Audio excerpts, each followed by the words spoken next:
हरे कृष्णा, राधे राधे। आप सभी का गीता क्लास में बहुत बहुत स्वागत है।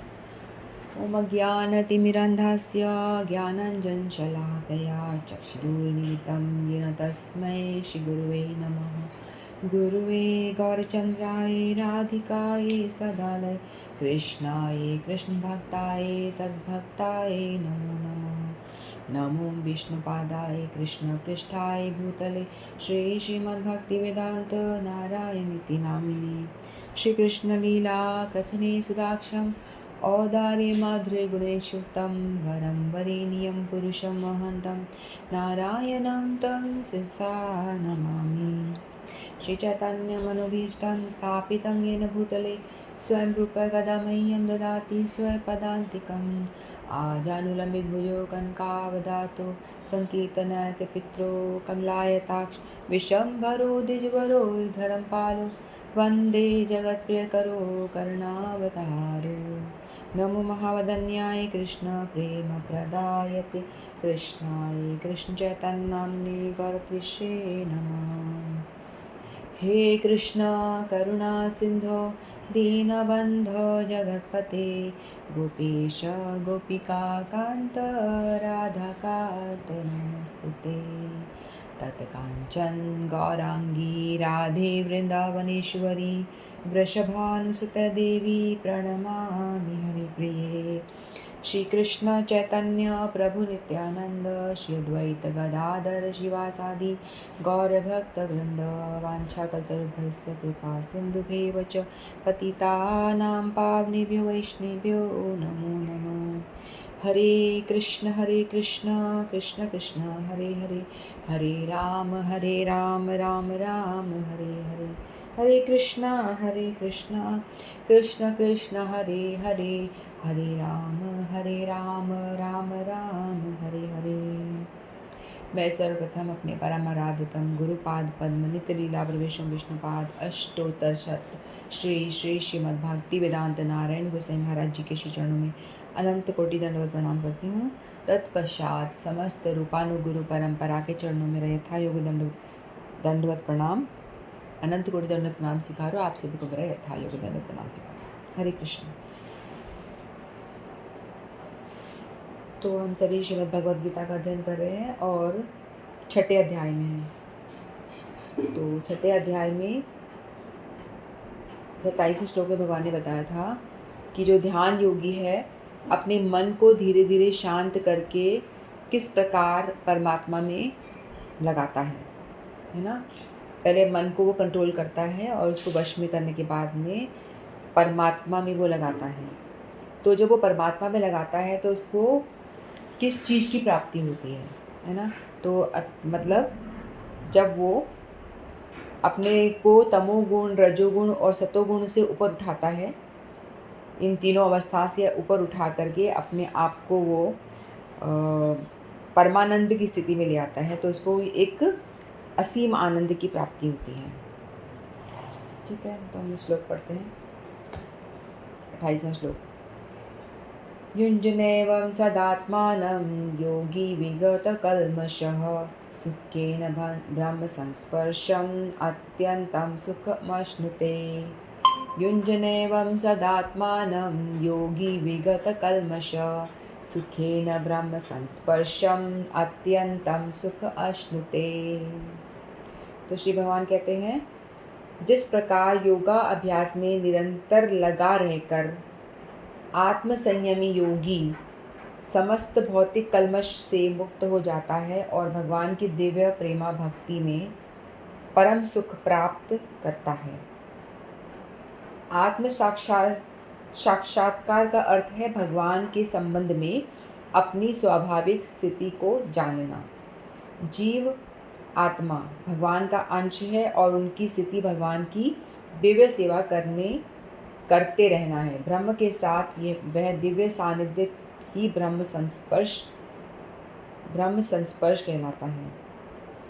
तो जो योगी है वो अपने आप को योगा में स्थिर कर देता है, ध्यान की अवस्था में अपने आप को स्थिर कर देता है। तो कैसे संभव होता है? क्योंकि वो अपने आप का आत्म साक्षात्कार कर लेता है, यानी अपने विषय में वो जान लेता है। आत्म साक्षात्कार का अर्थ है कि भगवान के संबंध में जानना, अपने बारे में जानना और अपना और भगवान का दोनों का क्या रिलेशन है उसके बारे में जानना। तो हमारा स्वरूप क्या है, यानी हम कौन है? भगवान है परमात्मा और हम सभी उनके अंश हैं, है ना? जैसे भगवान है सूरज और जो सूरज की किरणें निकल रही हैं, छोटी छोटी किरणें हैं, वो है हम आत्मा, आत्मा रूप में। तो भगवान है विभु और हम हैं अणु, बहुत ही छोटे से। ठीक है, तो हम सब क्या हैं? Part and parcel of God, भगवान के पार्ट एंड पार्सल हैं। तो हमें समझ में आता है कि हम एक भगवान का अंश मात्र हैं, छोटा सा एक अंश हैं। और भगवान बहुत बड़े समुद्र की तरह है, हम समुद्र की एक बूंद की तरह हैं। और हम हमारा स्वरूप क्या है? जीवेर स्वरूप होए कृष्णेर नित्य दास। तो हमारा जीव का स्वरूप है कि हम भगवान के नित्य दास हैं। ठीक है, लेकिन हम लोग क्या करते हैं? हम इस दुनिया में आकर के ये चीज़ भूल जाते हैं। हमने सुन लिया भाई हाँ नित्य दास हैं, ठीक है, पता चल गया नित्य दास हैं, बहुत बार सुन लिया, लेकिन क्या हमने इस चीज़ को फॉलो करा? क्या हमने इस चीज़ को दिल से माना कि हम नित्य दास हैं? वो बात तो होती नहीं ना, क्योंकि हम तो अपने आप को ये समझते कि हम तो नित्य स्वामी हैं। ये हमारे अंदर भाव होता है। हम ये देखते हैं कि ये घर मेरा है, मैं इसका स्वामी, ये परिवार मेरा, मैं इसका स्वामी, ये गाड़ी मेरी, मैं इसका बॉस, मैं इसका मालिक, है ना? हर चीज़ का हम बॉस बनने में ही लगे रहते हैं। हम भले ही 10 बार हम कहेंगे जीवेर स्वरूप है कृष्णेर नित्यदास, जीव का स्वरूप ये है कि वो कृष्ण का दास है। और इस संसार में जो भी वस्तुएं हमें दिखती हैं, जो भी वस्तुएं, चाहे वो व्यक्ति हो, चाहे कोई मटेरियल चीज़ हो या कुछ भी, जो भी संसार में जो भी चीज़ें हैं, वो सारी भगवान की सेवा के लिए हैं। ये दृष्टि होनी चाहिए। बट हमारी दृष्टि होती नहीं है ऐसी। हम भले हम सुन लें, लेकिन हम तो अपने आप को ही भगवान समझते हैं, बॉस, यानी हम ही सबके मालिक हैं। ऐसा होता है कि नहीं? प्रैक्टिकल बात तो यही है कि ये घर का मालिक कौन? मेरे नाम घर है, मैं इस घर का मालिक। ये गाड़ी मेरे नाम है, मैं इसका मालिक। लेकिन हमको भाव ऐसा होना चाहिए कि ये सब चीज़ें जो हैं भगवान के लिए हैं, भगवान ने मुझे दी है। भगवान ने मुझे कुछ क्षण के लिए, जब तक कि मैं इस शरीर में हूँ तब तक के लिए मुझे भगवान ने इसे यूज़ करने के लिए दिया है, और मैं सिर्फ एक केयर टेकर की तरह भगवान की चीज़ को यूज़ कर रहा हूँ। ये भाव होना चाहिए। ठीक है, जैसे हमको भगवान ने दिया है, घर दिया है, तो हमको समझना चाहिए घर तो भगवान का ही है, लेकिन मैं एक नौकर हूँ, भगवान की वस्तु को मैं मेंटेन करना है। मेरा काम है कि भगवान के इस घर को मैं अच्छे से मेंटेन करूँ, इसको साफ सफाई करके ठीक से रखूँ, क्योंकि घर किसका है? भगवान का। क्योंकि बात भी सही है, देखी जाए तो जो भी कुछ हमारे पास चीज़ें हैं भगवान की दी हुई है। हमारे पास नौकरी नहीं है तो हम रोते रहते, नौकरी नहीं है, नौकरी नहीं है। मिल गई तो किसने दी? भगवान ने दी। पैसा आ रहा है तो कहाँ से आ रहा है? भगवान ने दिया सब कुछ। भगवान ले भी सकते हैं, भगवान को लेने में कोई टाइम नहीं लगेगा। कोई भी चीज़ जो भगवान ने दी है वो वापस लेने में भगवान को बिल्कुल भी टाइम नहीं लगेगा। इसीलिए हमारा जो भाव है वो सही होना चाहिए कि भाई मैं सिर्फ एक केयर टेकर, उस वस्तु का ध्यान रखने के लिए मुझे वो वस्तु दी गई है, तो मुझे इस वस्तु का ध्यान रखना है। और जैसे मान लो हमारे पास कोई चीज़ है और वो खो गई, तो जो भक्त होगा वो शोक भी नहीं करेगा, वो बोलेगा ठीक है भगवान ने मुझे दी थी ध्यान रखने के लिए, भगवान की थी वापस भी ले ली उसने, है ना? भगवान की चीज़ थी, उन्होंने वापस ले ली, तो इसमें शोक भी क्यों करना है? वो शोक भी नहीं करता है। तो जो व्यक्ति है ब्रह्म संस्पर्शम, ब्रह्म संस्पर्शम का मतलब ब्रह्म में सानिध्य में रहकर वो हमेशा अपने आप को भगवान से कनेक्टेड रखता है ना? जैसे ध्यान योगी होता है, वो कोई काम नहीं करता, वो सिर्फ हमेशा, जैसे वो जो अपने स्टेप्स ऊपर करके आए, यम नियम आसन प्राणायाम, ये सारे जो अवस्था ये क्रॉस कर करके जब वो ध्यान धारणा समाधि, ये लास्ट वाली जब अवस्था में आता है, तो उस टाइम पे क्या होता है, वो थोड़ा सा योगारूढ़ अवस्था में आ जाता है। उसकी जो साधना है थोड़ी परिपक्व हो जाती है ना? तो उस टाइम पे वो क्या करता है, वो काम धाम नहीं करता है, सांसारिक जो कर्म है वो सब छोड़ देता है। जैसे सांसारिक कर्म होता है, नौकरी करना, ये सब छोड़ देता है और अपने सिर्फ साधना में लगता है। फिर भी वो कुछ कर्म तो करता ही है ना? अपने नियत कर्म तो करेगा ही करेगा, नहाना धोना अपना जो बेसिक काम है वो तो करना ही पड़ता है, वो करेगा। लेकिन जब वो साधना कर रहा है उस टाइम तो वो ध्यान में है, तो वो चिंतन करता है भगवान का। लेकिन जिस समय में वो अपना नियत कर्म भी करता है, बेसिक जो काम करना है वो भी, उस टाइम पे भी उसके दिमाग में सदैव भगवान का ही चिंतन चलता रहता है। तो वो हमेशा उस अवस्था को कहते हैं कि ब्रह्मभूत अवस्था, यानी वो सभी तरह के कल्मश से, सांसारिक जितने भी कल्मश हैं, पाप पुण्य, इनसे भी दूर हो जाता है ना। क्योंकि वो कोई भी काम यदि हम भगवान के लिए ही कर रहे होते हैं तो अपने आप से हम पाप पुण्य से परे हट जाते हैं, क्योंकि कुछ भी काम आप भगवान के लिए करोगे तो ऑटोमेटिकली परे हो जाते हो। हमें क्यों शरीर मिलता है बार बार? क्योंकि हम काम करना चाहते हैं, हमारे अंदर भोक्तापन, कर्तापन का अभिमान होता है। हम ये बोलते हैं कि मैं करने वाला हूँ, मैं इस बिज़नेस को चलाने वाला हूँ, मैं होता है ना, मैं ये कर रहा हूँ, मैं ये बड़ा श्रेष्ठ हूँ, मैं ऐसा, मैं वैसा। तो ये इसको कहते हैं कर्तापन, यानी अभिमान, घमंड अपने ऊपर कि आई एम द बॉस, मेरे बिना तो घर का काम ही नहीं हो सकता। तो वो कर्तापन उसको कहते हैं।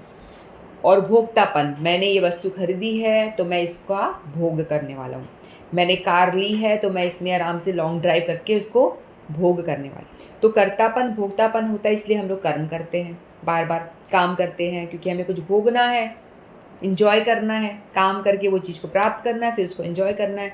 तो इससे क्या होता है, बार बार हमें इच्छाएं डेवलप होती है, इच्छाएं होती तभी तो हम कुछ काम कर रहे हैं ना, कि हमारे अंदर कोई इच्छा है उसे पूरी करनी है तो हम काम करते हैं, फिर वो मिलती है तो उसको हम भोगते हैं।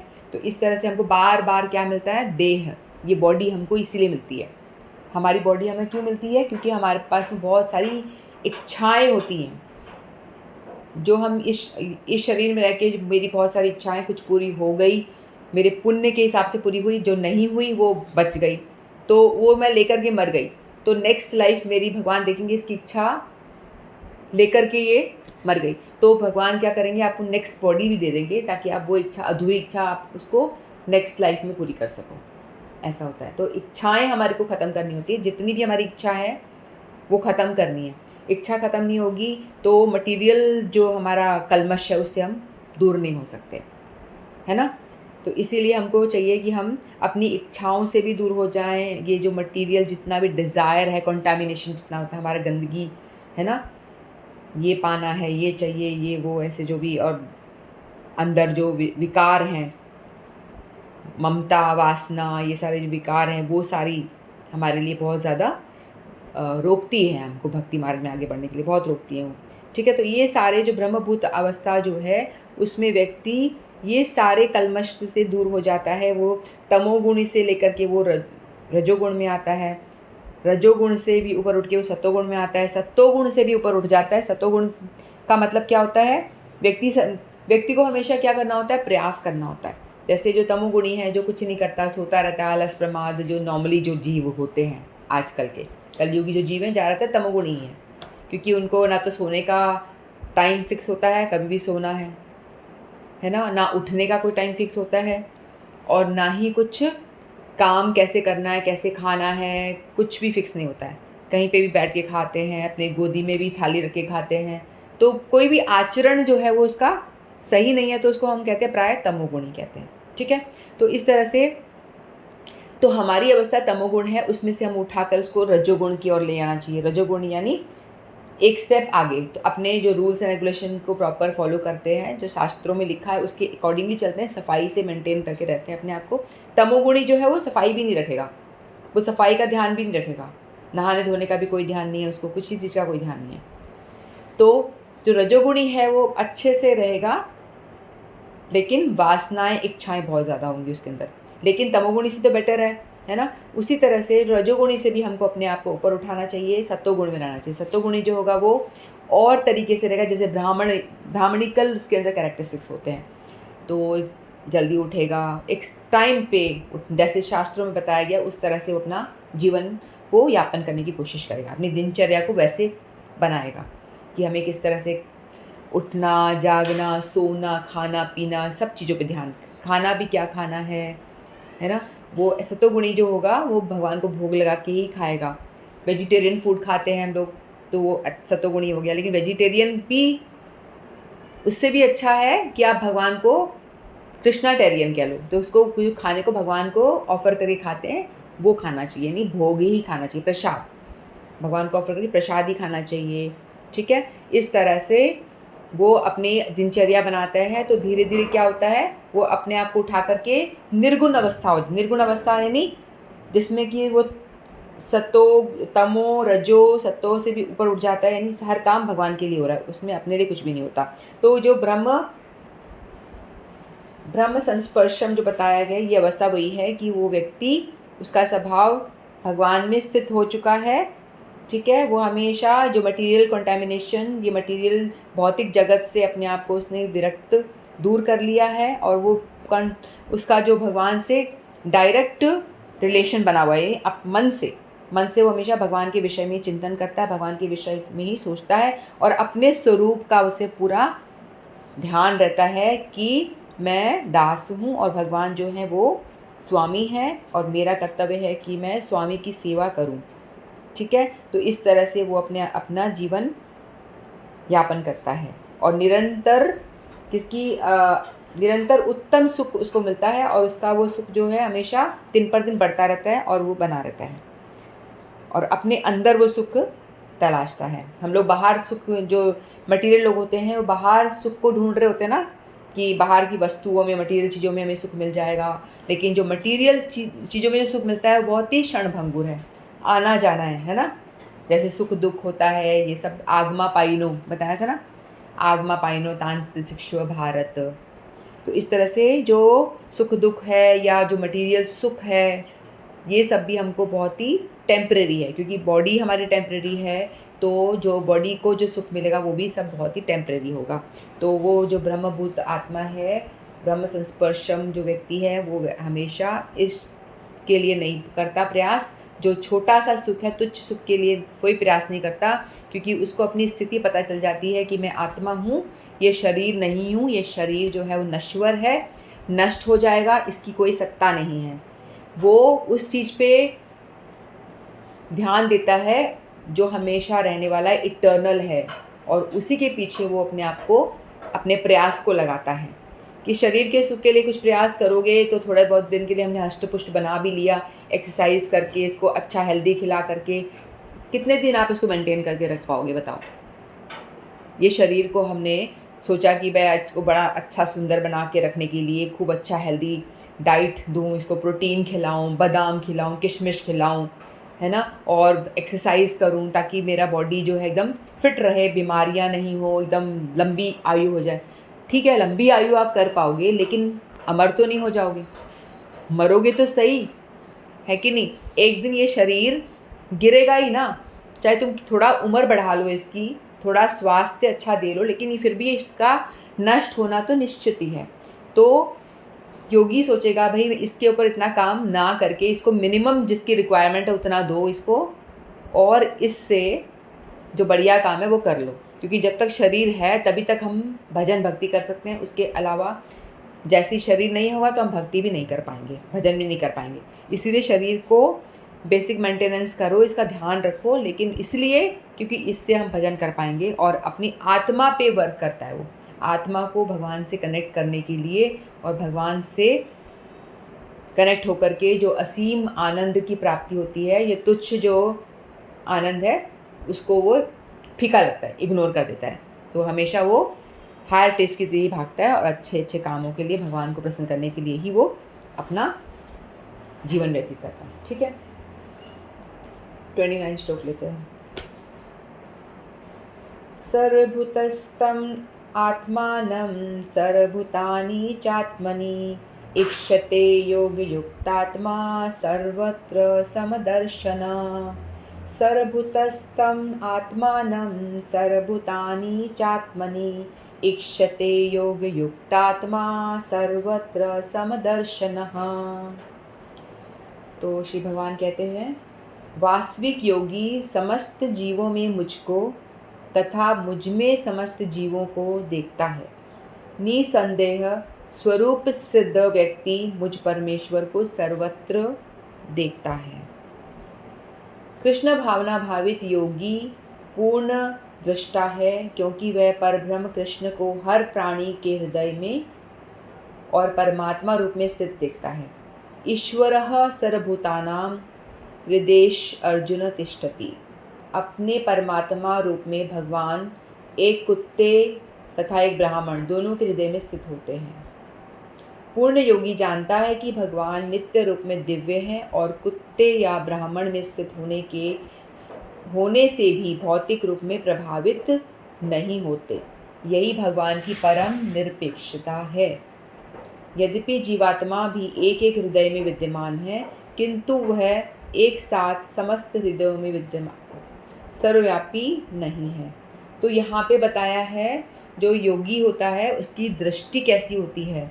हम लोग जैसे कुत्ते को देखते हैं तो हम बोलेंगे कुत्ता जो है, एक हीन भावना आती है कि गंदा रहता है, नहाता धोता नहीं है, नाली में भी पड़ा है। सूअर को देखेंगे तो नाली में पड़ा हुआ है, क्या खा रहा है, मिष्टा खा रहा है। तो इस तरह से हम लोगों को क्या होगा, हीन भावना आती है। वहीं किसी हम गाय को देखते हैं तो हमारे एक प्रेम जागृत होता है कि भाई गाय एक सात्विक प्राणी है, इसकी पूजा होती है, गौ माता है, ऐसे है ना।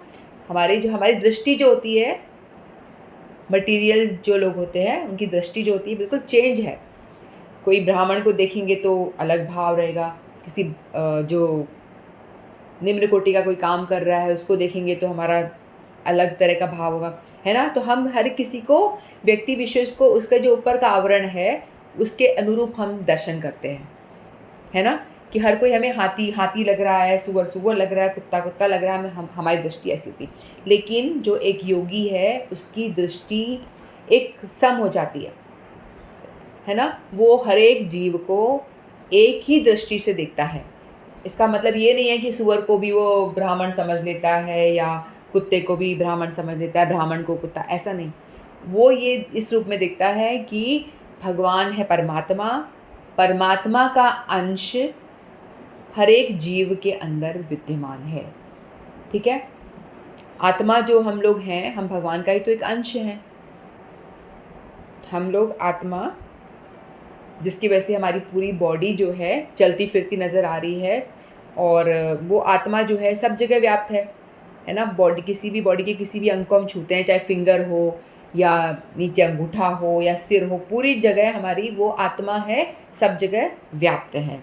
और वही जो है हमारे पूरे शरीर को चला रही है, चलायमान कर रही है। वो निकल गई तो शरीर तो जड़ है, जड़ यानी नॉन लिविंग है, बट वो आत्मा है, इसीलिए जो शरीर हमको चलता फिरता दिखता है। आत्मा जैसे ही गई, शरीर का कोई अस्तित्व नहीं है, वो बिल्कुल मृत हो जाता है। ठीक है। उसी तरह से तो उसको, योगी को, उसकी स्थिति इतनी ऊंची हो जाती है कि वो हर किसी व्यक्ति को एक समदृष्टि से देखता है कि भाई जो मेरे प्रिय परमात्मा जो है, जिनकी मैं आराधना करता हूँ, उन्हीं का ही अंश तो हर एक जीव के अंदर है। वही तो एक अंश रूप में हर किसी में विद्यमान है। तो आप बताओ, आपको किसी भी व्यक्ति पे कोई आपको द्वेष भी नहीं रहेगा, आपको ऐसा भी नहीं लगेगा कि ये मेरा दुश्मन है या मेरा ये दोस्त है। आप देखोगे दोस्त के अंदर भी वही परमात्मा का अंश है और दुश्मन के अंदर भी वही परमात्मा बैठा है। तो आप दुश्मन को भी आप गाली दोगे या उसको बुरा नहीं बोलोगे, क्योंकि आपको ऐसा लगेगा भाई अरे मेरा परमात्मा इसके अंदर भी तो बैठा है, तो मैं इससे भी गाली कैसे दूँ। तो आप दृष्टि जो होती है सम हो जाती है उस व्यक्ति की, योगी की। तो वो कुत्ते के अंदर भी उसी जीव को देख रहा है ना, कि वो परमात्मा का अंश उस कुत्ते में भी है, सूअर में भी है, गाय में भी है ना, और ब्राह्मण में भी है। हर एक जीव में परमात्मा का अंश रूप में परमात्मा विद्यमान है, सब में है। तो इसीलिए उसकी दृष्टि जो होती है एक सम हो जाती है, सबको देखने का। हमने एक श्लोक पढ़ा भी था ना, ब्राह्मणे गवि हस्तिनी, एक श्लोक पढ़ा भी था हमने इस तरह का, इसमें जो योगी है वही चीज़ यहाँ रिपीट हो रही है। तो कुत्ता जो है हम देखते हैं कि वो कितना अशुद्ध रहता है ना, उसको ना तो वो शुचि यानी सफाई का कोई ध्यान नहीं है, गंदगी में बैठ जाता है, गटर में बैठ जाता है, कोई नहाता धोता नहीं, कुछ ऐसे नहीं है ना, तो गंदगी में रहता है। तो भगवान जो है या कुत्ते के शरीर में भी हैं या सूअर के शरीर में भी हैं, तो इससे भगवान को कोई फ़र्क नहीं पड़ता। ये नहीं है कि भगवान ब्राह्मण के शरीर में है, ब्राह्मण बड़ा स्वच्छता से रहता है तो वहाँ आत्मा जो है भगवान की स्वच्छ रहेगी, और सूअर के शरीर में आ गई तो आत्मा वहाँ पे गंदी हो जाएगी, या कुत्ते के शरीर में आ गई तो आत्मा भगवान की गंदी हो जाएगी। ऐसा नहीं है। भगवान की आत्मा जो है, जो परमात्मा है वो किसी के भी शरीर में जाए, कैसा भी शरीर हो, वो हमेशा शुद्ध ही रहेंगे और सच्चिदानंदमय, हमेशा इटर्नल रहेंगे और शुद्ध रहेंगे। उन्हें कोई भी मतलब उनकी पवित्रता में कोई फ़र्क नहीं आने वाला, ठीक है, क्योंकि वो परमात्मा है, इसीलिए तो भगवान कहलाते हैं। तो अब मनुष्य में क्या अंतर है? मनुष्य हमारा एक शरीर है, तो हमारे अंदर भी आत्मा है, हमारे शरीर के अंदर भी तो आत्मा है, लेकिन हमारी आत्मा जो है सिर्फ हमारे शरीर के अंदर ही है, वो हमारे शरीर तक को ही चला पा रही है, और दूसरे के शरीर में हमारी आत्मा कुछ नहीं कर पाती। हमारी आत्मा सिर्फ हमारे शरीर तक के लिए सीमित है। लेकिन जो परमात्मा है वो जितने भी जीव जंतु हम देख रहे हैं उन सभी के शरीर के अंदर विद्यमान है और सभी के शरीर को वो चला रहे हैं। तो यही डिफरेंस है परमात्मा में और हम अणु आत्मा में। हम सिर्फ अपने शरीर के अंदर रह सकते हैं और वो अनंत अनंत अनंत शरीरों के अंदर जाकर उन सब के अंदर वो वास करते हैं, और उनसे कोई भौतिक रूप से वो प्रभावित भी नहीं होते यदि कोई किसी भी तरह का वो शरीर में वो आत्मा जाए। हमारी आत्मा भी होती है, हमारे साथ में एक जीवात्मा भी, परमात्मा भी होता है, दो होते हैं। जैसे एक पेड़ पे दो पक्षी बैठे होते हैं ना, एक पक्षी फल खा रहा है और दूसरा पक्षी उसको सिर्फ देख रहा है साक्षी बन करके। वैसे ही हमारे शरीर के अंदर भी हमारी एक जीवात्मा है जो हमारी आत्मा है, और परमात्मा भी है साथ में, हमारे हृदय में वास करते हैं। परमात्मा सिर्फ साक्षी बन के देख रहे होते हैं कि हम आत्मा कैसे फल खा रही हैं, पाप और पुण्य के फल खा रही होते हैं, तो कैसे वो फल खा रही हैं, खट्टा मीठा जो फल खा रही हैं, तो और कैसे कैसे कर्म कर रही हैं, क्या कर्म कर रहे हैं, तो उसका साक्षी परमात्मा जो हमारे हृदय में वास करते हैं वो चुप करके बैठकर सिर्फ नोट करते हैं कि ये जीव क्या कर रहा है, अच्छा काम कर रहा है, बुरा काम कर रहा है, वो सब नोट होता रहता है हमारा।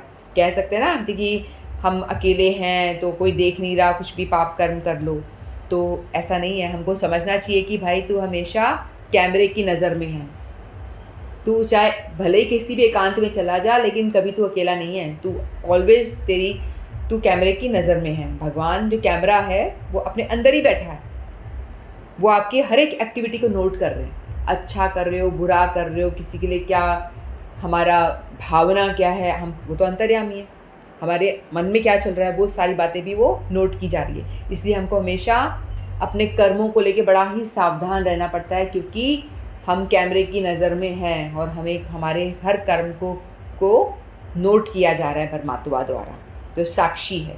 और जो भगवान को पूजते हैं, जो भगवान को मानते हैं, जिनकी भगवान में श्रद्धा है, तो भगवान उनको सही गाइडेंस भी देते हैं।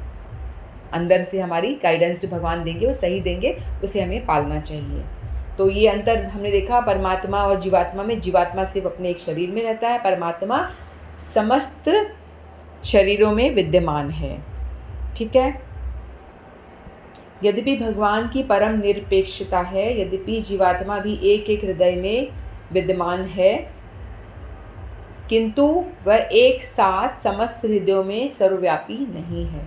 आत्मा तथा परमात्मा का यही अंतर है। जो वास्तविक रूप से योगा अभ्यास करने वाला नहीं है वह इसे स्पष्ट रूप से नहीं देख पाता। जो योगा अभ्यास नहीं करता, जो ध्यान अवस्था यानी जो ये ध्यान साधना, इन सब में अष्टांग योगी की बात हो रही है, जो परमात्मा को पाना चाहते हैं उनकी, तो वो नहीं करता, उसको स्पष्ट रूप में ये नहीं भेद समझ नहीं आता। एक कृष्ण भावना भावित व्यक्ति कृष्ण को आस्तिक तथा नास्तिक दोनों में देख सकता है। स्मृति में इसकी पुष्टि इस प्रकार हुई है, आतत्वाच मातृवाच आत्मा ही परमोहरी। भगवान सभी प्राणियों का स्रोत्र होने के कारण माता और पालक कर्ता के समान है। जिस प्रकार माता अपने समस्त पुत्रों के प्रति संभाव रहती है, उसी प्रकार परम पिता या माता भी रखता है। फलस्वरूप परमात्मा प्रत्येक जीव में निवास करता है। ब्रह्म रूप में भी प्रत्येक जीव भगवान की शक्ति, भगवत शक्ति में स्थित है। जैसा कि 7वें अध्याय में बताया जाएगा, भगवान की दो मुख्य शक्तियां हैं, परा और अपरा। तो यहाँ भगवान ने बताया कि जैसे माता अपने बच्चों का ध्यान रखती है, उसी तरह से भगवान जो हैं, जितने भी जीव इस दुनिया में दिखाई दे रहे हैं हमें, है ना, सभी का ध्यान एक माता की तरह रखते हैं, पेरेंट्स की तरह रखते हैं। जैसे माता के कोई पुत्र जो बड़ा ही अच्छा है ना, बहुत अच्छे गुणों वाला है, कहना मानता है, सदाचारी है, और एक जो बड़ा ही बदतमीज़ है, जो सुनता नहीं है, बातें नहीं सुनता, तो माँ ऐसा नहीं है कि जो खराब, जो बातें नहीं मानता उसको छोड़ देगी, वो उसको भी पालन पोषण उसी तरह ठीक करेगी जैसे उस अच्छे वाले बच्चे का कर रही है, जो आदर करता है अपने से बड़ों का, उसका भी पालन पोषण करती है, उसका भी करती है समान वे में, है ना। उसको जो खाने देगी उसको भी देगी, ऐसा नहीं है कि उसके प्रति वो पार्शल हो जाएगी, लेकिन वो डांट पटक लगाएगी उसको, क्योंकि वो उसको सही लाइन पे लाने की कोशिश करती है। उसी तरह से भगवान भी हम सभी जीवों पे समभाव रखते हैं, किसी के प्रति ये नहीं, क्योंकि हम सब भगवान के ही बच्चे हैं, इसीलिए भगवान सबके प्रति एक समभाव रखते हैं, किसी के प्रति द्वेष नहीं करते, कुछ नहीं है उनका ऐसे, ठीक है। लेकिन जो भगवान को प्रति आदर भाव रखता है, उनको मानता है, तो उसके प्रति स्वाभाविक की सी बात है कि भगवान का भी कुछ प्रेम हो जाता है। जैसे माता के प्रति कोई बच्चा आदर कर रहा है, तो उस माता को उस बच्चे के प्रति थोड़ा प्रेम तो होगा ही ना, नेचुरल सी बात है कि वो मेरा आदर करता है, मेरी बातें सुनता है, तो वो थोड़ा प्रिय तो लगता ही है, लेकिन व्यवहारिक कोई अंतर वो नहीं करेगी, ठीक है। उसी तरह से परमात्मा भी हम सभी को अपने ही बच्चों की तरह देखभाल करते हैं, और सेम समान रूप में वो स्थित है। हम सबको वायु एक जैसी दे रखी है, जल सबको दिया हुआ है, सूरज की रोशनी सबको बराबर दी हुई है, कहीं पार्शियलिटी वाली बात नहीं है ना, जिसका हमें कोई बिल भी देना नहीं पड़ता है। और भगवान की जो है 2 शक्तियाँ होती है, परा और अपरा। जीव पराशक्ति के अंश, जीव पराशक्ति का अंश होते हुए भी अपरा में बद्ध है। जीव सदा ही भगवान की शक्ति में स्थित है। प्रत्येक जीव किसी न किसी प्रकार भगवान में ही स्थित रहता है। योगी समदर्शी है, क्योंकि वह देखता है कि सारे जीव अपने अपने कर्म फल के अनुसार विभिन्न स्थितियों में रहकर भगवान के दास हैं। अपरा शक्ति में जीव भौतिक इंद्रियों का दास रहता है, जबकि पराशक्ति में वह साक्षात परमेश्वर का दास रहता है। इस प्रकार प्रत्येक अवस्था में जीव ईश्वर का दास है। कृष्ण भावना भावित व्यक्ति में यह समदृष्टि पूर्ण होती है। देखो, भगवान की जो है 2 शक्तियाँ हैं, एक है इंटरनल और एक है एक्सटर्नल, ठीक है। इंटरनल शक्ति है और एक एक्सटर्नल शक्ति, 2 तरह की भगवान की शक्ति है। इंटरनल को बोलते हैं परा और एक्सटर्नल को बोलते हैं अपरा। परा यानी भगवान की इंटरनल शक्ति और एक्सटर्नल यानी भगवान की अपरा शक्ति। अपरा का मतलब होता है माया, ठीक है। तो जीव जो है ना, वो मार्जिनल एनर्जी है। जीव भी एक तरह की एनर्जी है, इंटरनल एनर्जी, एक्सटर्नल एनर्जी और मार्जिनल। जो भगवान की इंटरनल एनर्जी होती है वो भगवान की खुद की शक्ति होती है, ठीक है, योग माया जिसे कहते हैं। और एक्सटर्नल एनर्जी जो होती है वो होती है महामाया। जो हम दुर्गा जी की पूजा करते हैं ना, जब नवरात्रा चल रहा है, ये दुर्गा माता जो है ये है भगवान की एक्सटर्नल एनर्जी है, ये माया है। ये भगवान को, ये हम लोग दुर्गा जी की पूजा करते हैं। माँ हलवा बाटूंगी, कल मैं गई थी वहाँ पे, तो वहाँ पे देखा था कीर्तन चल रहा था, माँ मुरादे कर दे पूरी हलवा बाटूंगी। तो माँ जो है हलवा बांटने के लिए हम बोलते हैं कि आपको ये देंगे वो देंगे, हमारी मुरादें पूरी कर दे।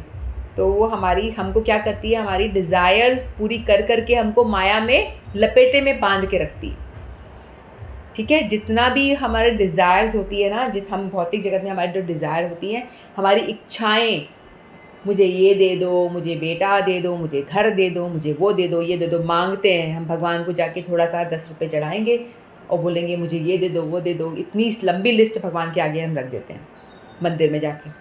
तो माता जी जो एक्सटर्नल एनर्जी है वो कहती है माया है, उनका तो काम ही माया में लोगों को लपेट के रखने का काम है। महामाया है जो एक्सटर्नल एनर्जी भगवान की शक्ति, एक इंटरनल एक एक्सटर्नल। जो इंटरनल है, जो भगवान के सही रूप को पहचान के पूजा करते हैं, तो वो अपने वही माता जी हैं, वो योग माया बन जाती हैं।